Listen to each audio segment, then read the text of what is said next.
Story 1.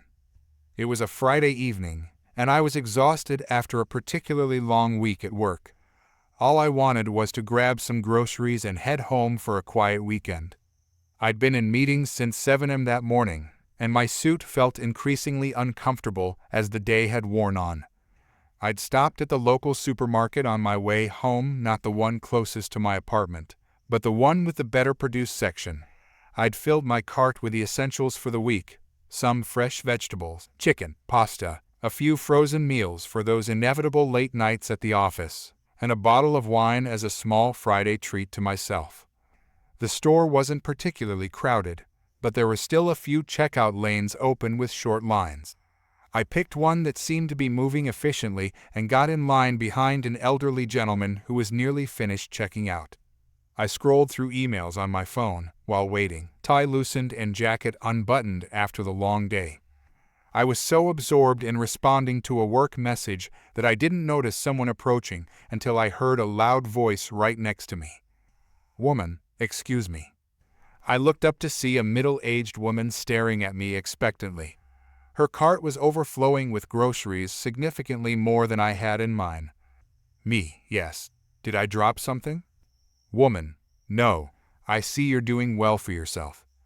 She gestured vaguely at my suit. It wasn't anything fancy, just a standard Navy business suit I'd had for years. But I suppose in a grocery store at 6 p.m., it stood out. Me, can I help you with something? Woman, actually, yes. I'm a single mother shopping for my family, and I noticed you're clearly successful. I think you should pay for my groceries. I thought she was joking at first and gave a small, uncomfortable laugh. Me, I'm sorry. What? Woman, it's not funny. People like you should give back to society. I'm struggling to make ends meet, and you're standing there in your fancy suit with your single-person groceries. The least you could do is cover my bill. I was completely caught off guard. Was this some kind of hidden camera show? Me, ma'am, I don't even know you. I can't pay for your groceries. Her expression hardened. Woman, why not? Too selfish to help a mother in need. What's a couple $100s to someone like you? By this point, the elderly man ahead of me had finished paying and was gathering his bags. The cashier was looking at our interaction with obvious discomfort. Me, I'm not being selfish. These are my groceries, and that's your cart. I work hard for my money just like everyone else. Woman, oh please, you probably make more in a day than I do in a month. Rich people like you are what's wrong with this country. You don't care about regular people struggling. I noticed others in nearby lines starting to stare. The cashier called out weakly, "Next customer, please," but the woman stepped in front of me, pushing her cart ahead of mine. Woman, he's paying for these. Aren't you? This was getting ridiculous. Me, no, I'm not. Please move your cart so I can check out. Woman, you can afford it. Look at you. That watch probably cost more than my rent. For the record, my watch was a graduation gift from my parents years ago, the only expensive thing I owned. I worked for a mid-size accounting firm, lived in a modest one-bedroom apartment, and was still paying off student loans. But I didn't feel the need to explain my financial situation to a complete stranger making demands. Me, my financial situation is none of your business. Please move your cart. Woman, not until you agree to help me out. It's the right thing to do. You owe it to society. The cashier looked increasingly uncomfortable and made eye contact with a manager who was walking by. The manager, sensing trouble, approached our lane. Manager, is there a problem here? Before I could speak, the woman launched into her story. Woman, yes, this rich businessman won't help a struggling single mother. I just asked him to cover my groceries since he can obviously afford it. And he's being completely selfish. The manager looked at me questioningly. Me, I don't know this woman. I was just standing in line when she demanded I pay for her groceries because I'm wearing a suit. Manager, ma'am, you can't demand other customers pay for your items. That's not appropriate. Woman, why are you taking his side? Just because he looks rich? This is exactly what's wrong with America. The wealthy stick together while the rest of us suffer." Her voice had risen to the point where everyone in the front of the store could hear her. People were openly staring now, some looking embarrassed for me, others looking curious about how this would play out. "Manager, ma'am, please lower your voice. Our customers are free to pay for their own purchases. No one is obligated to pay for someone else's groceries." "Woman, he should want to help. Look at him in his fancy suit while I'm trying to feed my children." I noticed there were no children with her, but I wasn't about to point that out and escalate the situation further. "Manager, I'm going to have to ask you to calm down or leave the store." "Woman, or what? You'll call the police on a mother trying to feed her family? Go ahead. I'll tell them how this store caters to the elite and ignores the needs of regular people." The manager sighed and nodded to another employee, who I assumed was heading to call security. "Manager, sir, would you like to move to another checkout lane?" Grateful for the offer, I began to back my cart out of the line. This seemed to further infuriate the woman. "Woman, see? Running away from your social responsibility. Shameful."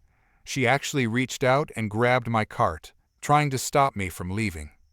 "Me, please let go of my cart." "Woman, not until you do the right thing. 20%. How about that? Just pay 20% of my bill. You probably get more than that as a tax break anyway." By this point, a security guard had arrived. He was a tall, imposing figure who immediately assessed the situation. "Security guard, what's going on here?" "Manager, this customer is harassing other shoppers and demanding they pay for her groceries."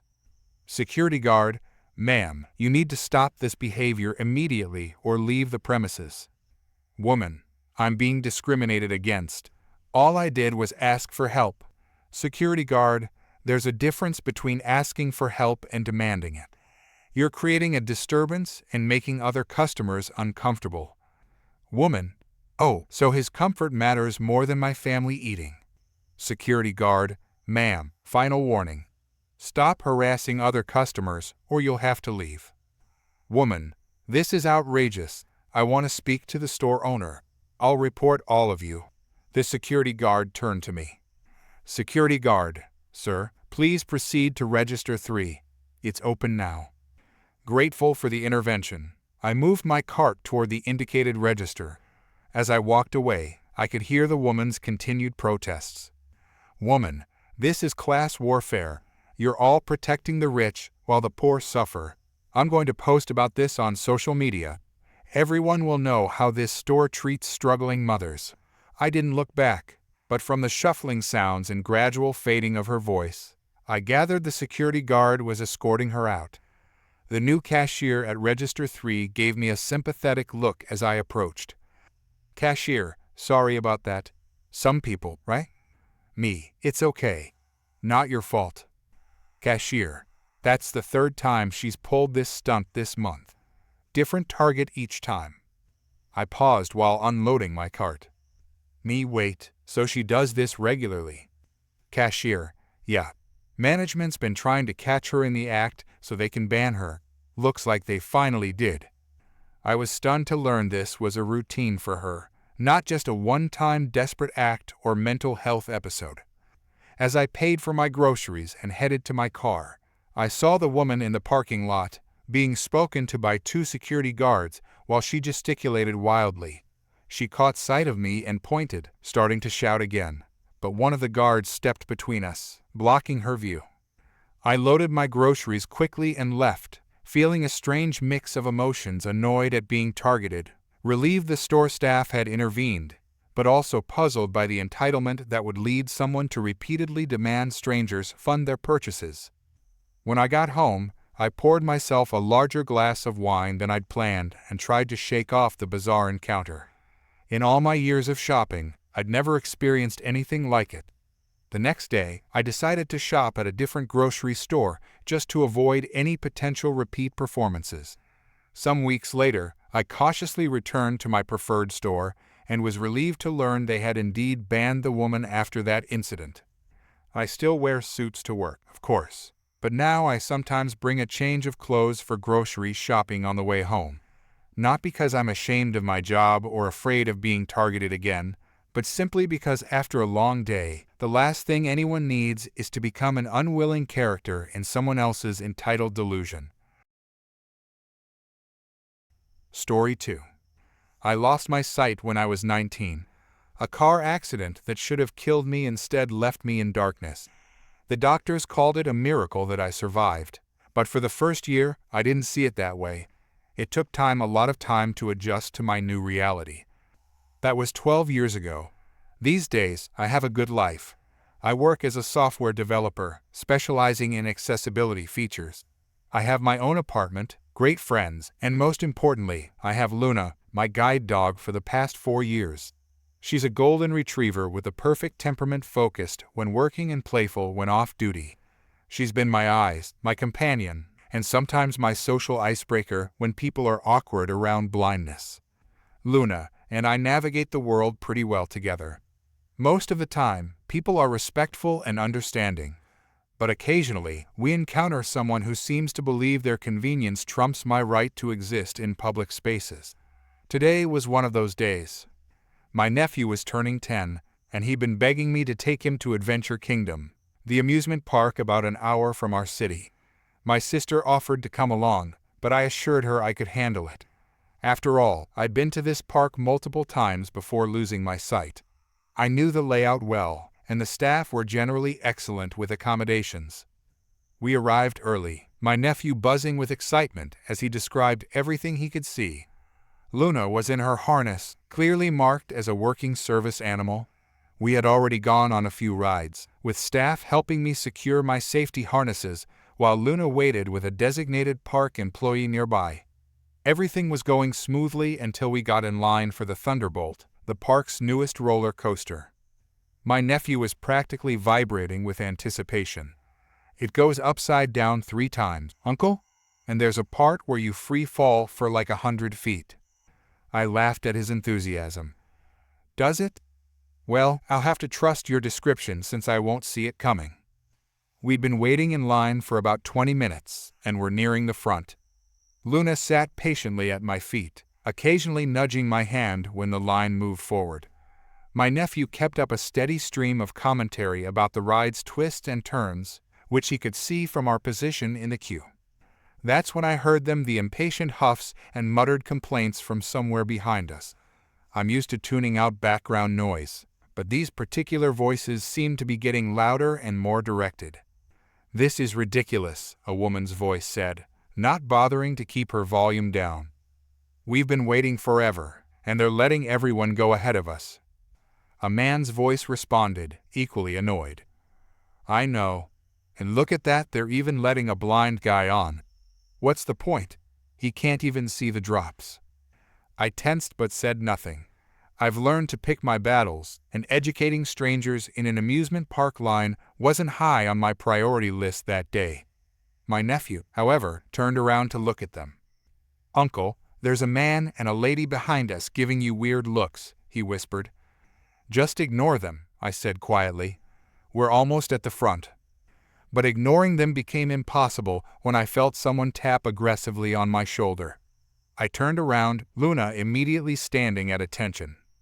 "Man, excuse me, but would you mind if we went ahead of you? We've been waiting a long time, and my wife isn't feeling well." His tone made it clear this wasn't really a request. "I'm sorry to hear that," I replied calmly, "but we've all been waiting in line.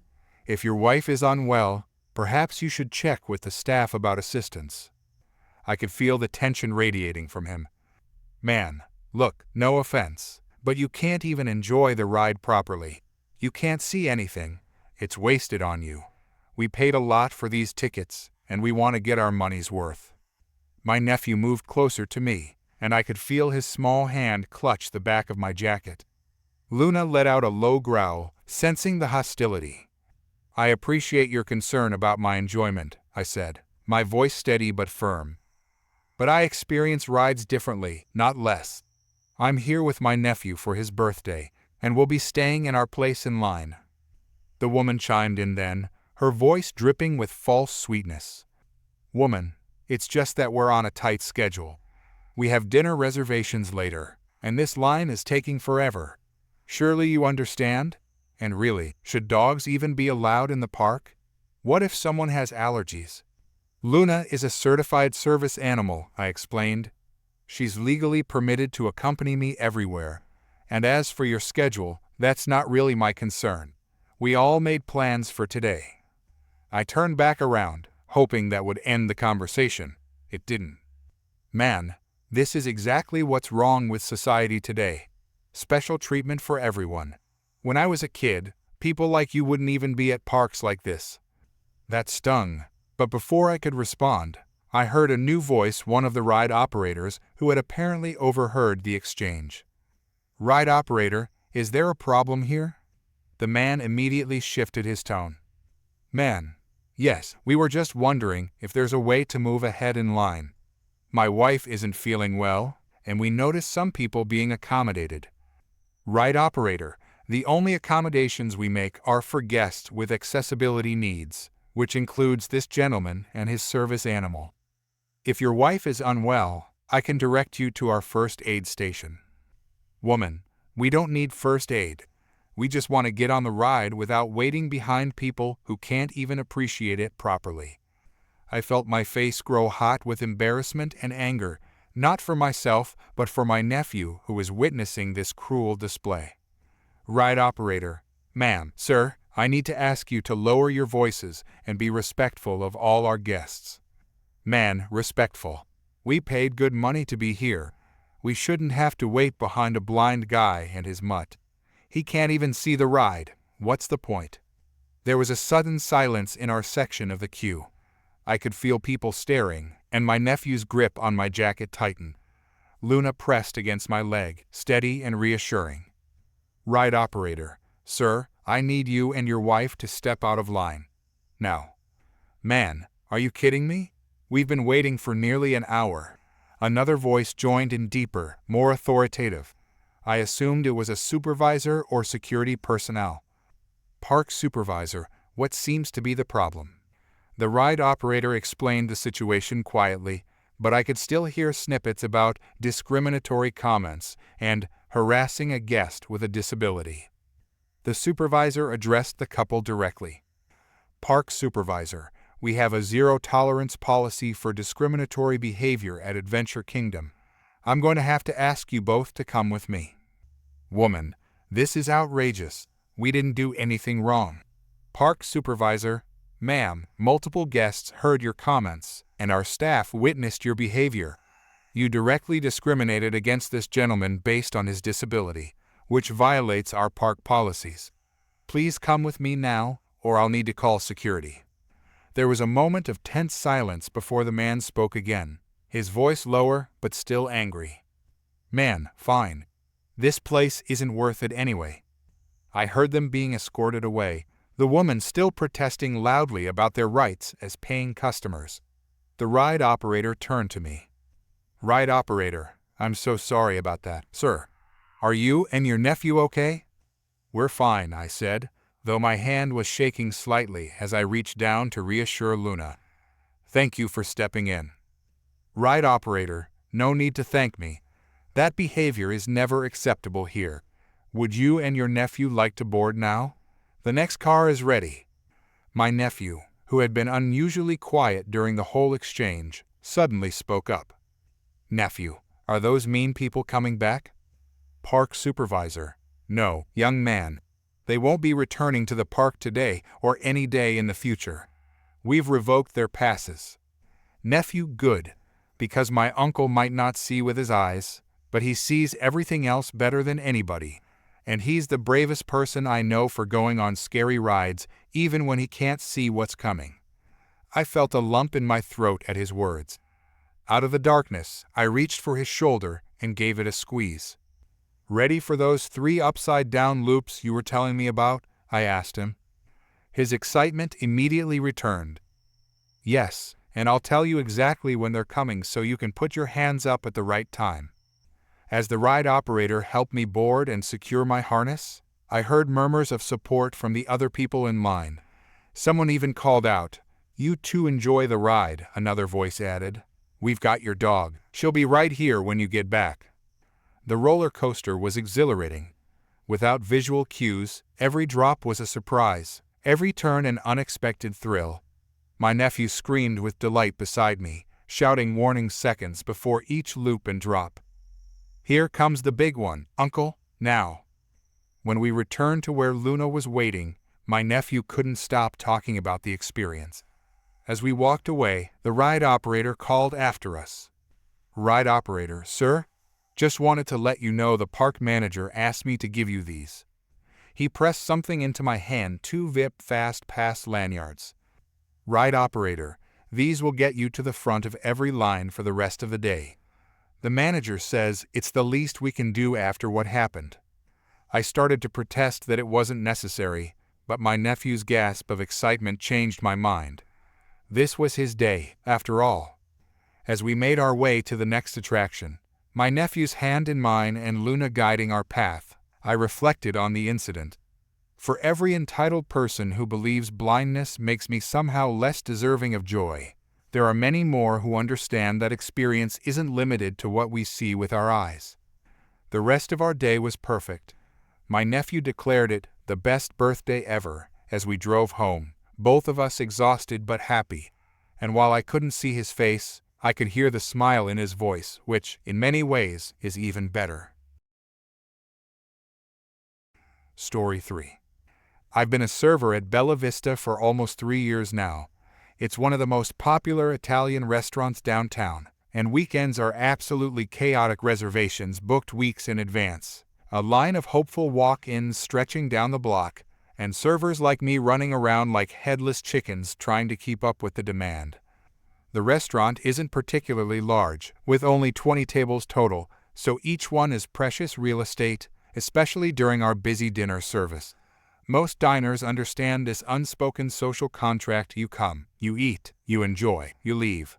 Not overstaying your welcome is just basic restaurant etiquette, especially when others are clearly waiting.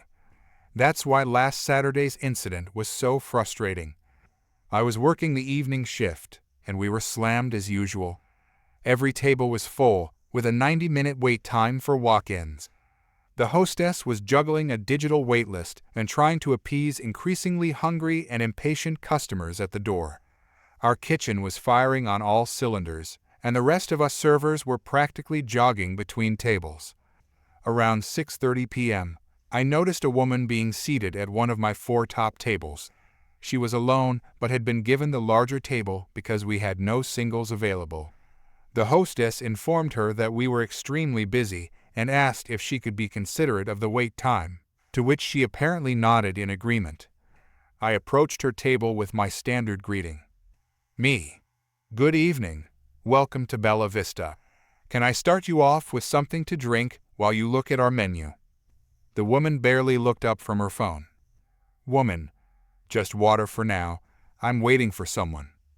I brought her water and checked back a few times over the next 30 minutes, but each time she said she was still waiting for her party to arrive.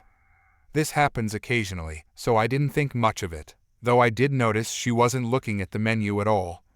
After an hour had passed, I became concerned. She was occupying a table that could seat 4 people, and we had several large groups waiting. "Me. I'm sorry to bother you, but are you still expecting others to join you? We're quite busy tonight, and if your plans have changed, we could move you to the bar area where it might be more comfortable." Woman. "They're on their way. I'm fine right here." Another 30 minutes passed.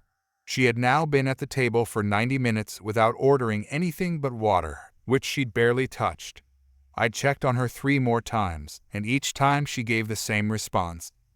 Meanwhile, I could see the hostess struggling to explain to a family of 4 why they were still waiting when there was clearly an empty table right there, with just one person on her phone. I discreetly mentioned the situation to my manager during my next trip to the kitchen. Manager. "How long has she been there without ordering?" Me. "About an hour and a half now. Just drinking water." Manager. "I'll handle it." I watched as my manager approached her table with a friendly but firm demeanor. Manager. "Good evening, ma'am. I understand you've been waiting for your party for quite some time now. Unfortunately, We have a policy that we can't hold tables during our peak hours without an order being placed. Would you like to order something now, or perhaps wait at the bar? We'd be happy to text you when your friends arrive." The woman looked up, seeming annoyed at the interruption. "Woman, I told your server I'm waiting for someone. What's the problem?" "Manager, the problem is that you've been occupying a table for 4 people during our busiest time for over 90 minutes without placing an order. We have customers who have been waiting all that time. Our policy is clear that tables are for dining customers." That's when things started to escalate. "Woman, are you kicking me out? I'm a customer too. This is ridiculous." "Manager, I'm not asking you to leave the restaurant. I'm offering alternatives like moving to our bar area or placing an order if you'd like to continue to wait here." "Woman, I don't want to sit at the bar, and I'm not ordering until my friends get here. This is discrimination." By this point, several nearby tables had stopped their conversations to watch the scene unfold. My manager kept her voice low, trying to minimize the disruption. "Manager, this isn't about discrimination. This is about fairness to all our customers, including those who have been waiting to be seated. If you're not ready to order, I'll need to give this table to the next party." "Woman, I'm not going anywhere. I have every right to be here." She was practically shouting now, causing more heads to turn. One of the other servers gave me a look that clearly said "yikes" as he passed by with a tray of appetizers. "Manager, ma'am, please lower your voice. You're disturbing our other guests." "Woman, I'll speak however I want. Get me your manager." "Manager, I am the manager, and at this point, I need to ask you to either place an order or leave the premises." "Woman, I'm not leaving. What are you going to do? Call the police?" My manager took a deep breath, her patience clearly wearing thin. "Manager, if necessary, yes. You're refusing to comply with our policies and disrupting our business." The woman scoffed, crossing her arms defiantly. "Woman, go ahead, call them. I'd love to see you explain to the police that your customer service is so terrible that you call the cops on paying customers." "Manager, you haven't paid for anything." That comment seemed to further enrage her. She grabbed her water glass and slammed it down, causing some to splash onto the table. "Woman, fine, call them. I'll wait right here." My manager nodded and walked away, taking out her phone. I continued serving my other tables, trying to maintain a sense of normalcy despite the tension. A few minutes later, my manager returned to the woman's table. "Manager, the police are on their way. You can either leave voluntarily before they arrive, or explain your refusal to leave to them." "Woman, this is outrageous. I can't believe you're treating me this way. I'll have you know I'm a regular here." This was definitely untrue. I'd been working at Bella Vista for 3 years and had never seen her before. "Manager, ma'am, I know all our regulars, and you're not one of them." It took about 15 minutes for 2 police officers to arrive. During that time, the woman remained seated, alternating between angrily typing on her phone and glaring at anyone who looked in her direction. When the officers approached her table, her demeanor suddenly changed. "Woman, oh thank goodness you're here, officers. I was just about to order my dinner when this manager threatened me and tried to throw me out for no reason."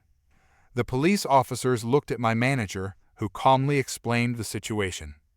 "Manager, this woman has been occupying a table for nearly 2 hours without ordering anything. We've asked her multiple times to either place an order or move to the bar area to wait for her supposed companions. She has refused and become disruptive to our other customers. We have the right to refuse service and ask non-customers to leave." One officer turned to the woman. "Officer, ma'am, is this true? Have you ordered any food or drinks besides water?" "Woman, I was going to. I was just waiting for the right time, and they never gave me a chance." The officer looked at her skeptically. "Officer, according to the staff, you've been here for almost 2 hours and have been checked on multiple times. That seems like plenty of chances." Woman. Well, I was about to order when she came over and started harassing me. Manager. We have security cameras that will show how long she's been here and how many times our server approached her table. The woman's face fell slightly at the mention of cameras. Officer. Ma'am, this is a private business, and they have the right to refuse service. If they're asking you to leave, you need to leave. Otherwise, it becomes trespassing. Woman. Trespassing? I'm sitting at a restaurant. This is insane. Officer. A restaurant is still private property. If they ask you to leave and you refuse, yes, that's trespassing.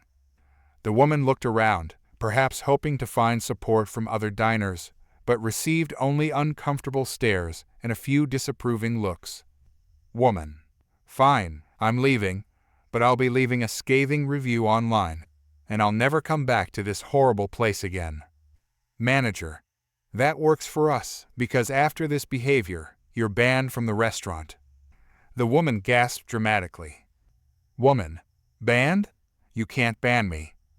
Officer. Actually, they can. Now, please gather your belongings and exit calmly, or we'll have to escort you out.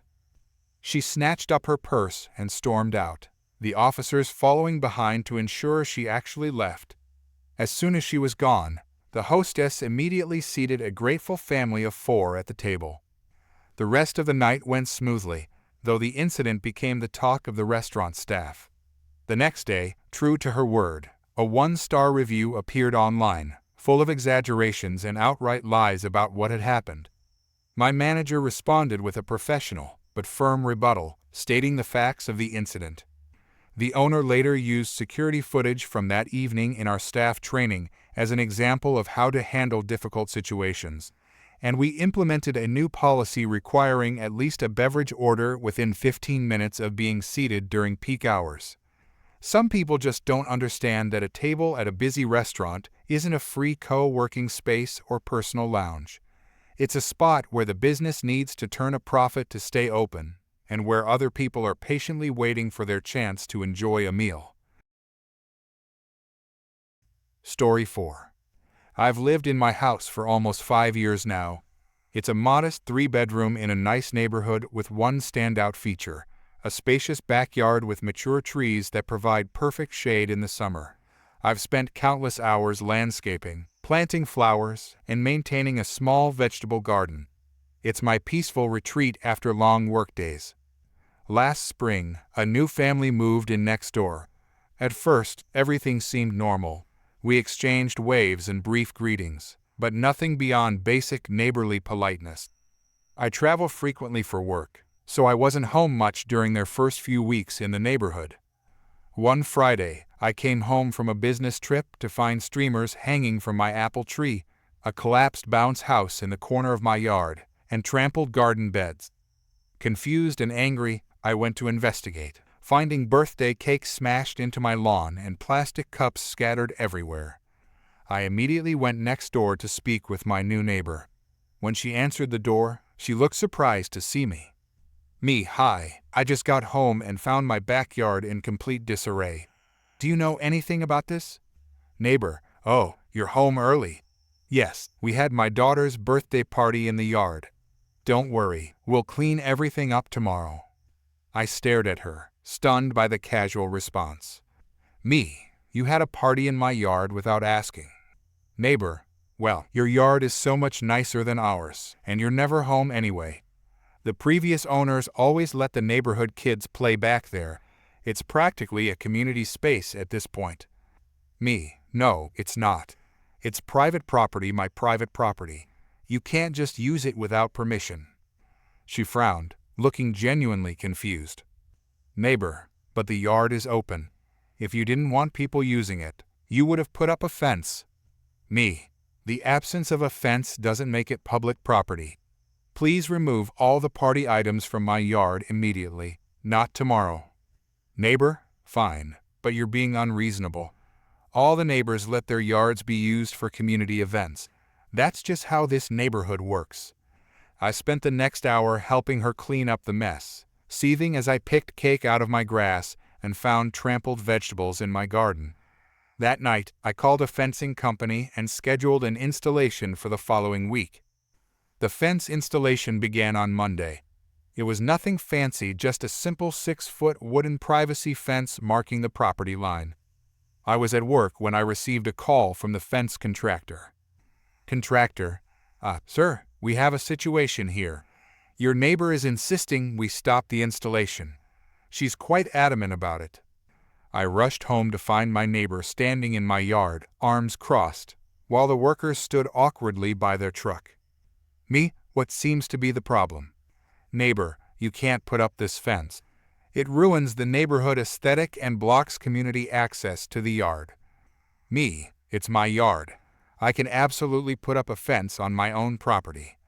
Neighbor, the HOA won't allow this. This was a bluff. Our neighborhood didn't have an HOA, which was one of the reasons I bought the house. Me, there is no HOA here, as you well know. Please leave my property so these workers can finish their job. She didn't budge.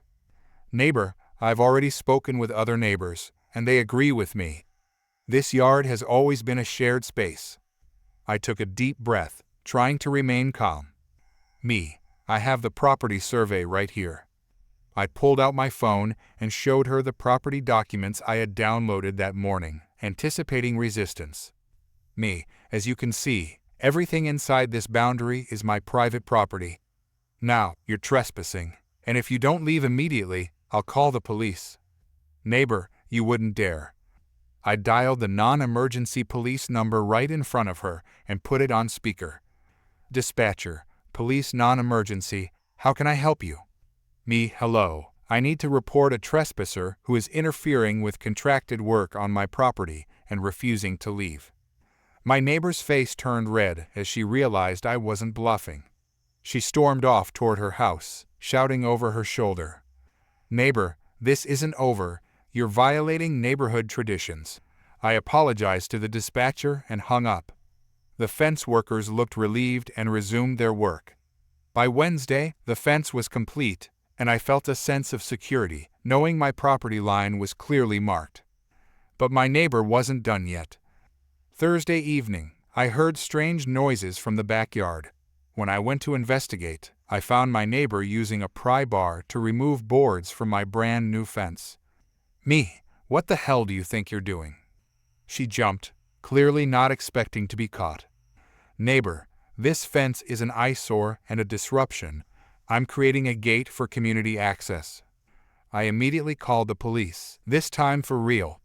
While waiting for them to arrive, I used my phone to record video of the damage and my neighbor's continued attempts to justify her actions. Neighbor, you don't understand how things work here. All the yards connect for the children to play freely. That's why we moved to this neighborhood. Me, who told you that? The real estate agent, because it's completely false. Neighbor, everyone knows it. Ask anyone who's lived here more than a few years. When the police arrived, I showed them the property survey, the video of my neighbor damaging the fence, and explained the situation. The officers were unambiguous.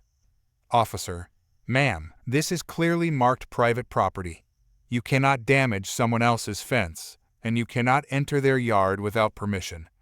Neighbor, but it's always been a community yard. Officer, that's not how property ownership works. If you continue, the homeowner can press charges for criminal damage and trespassing.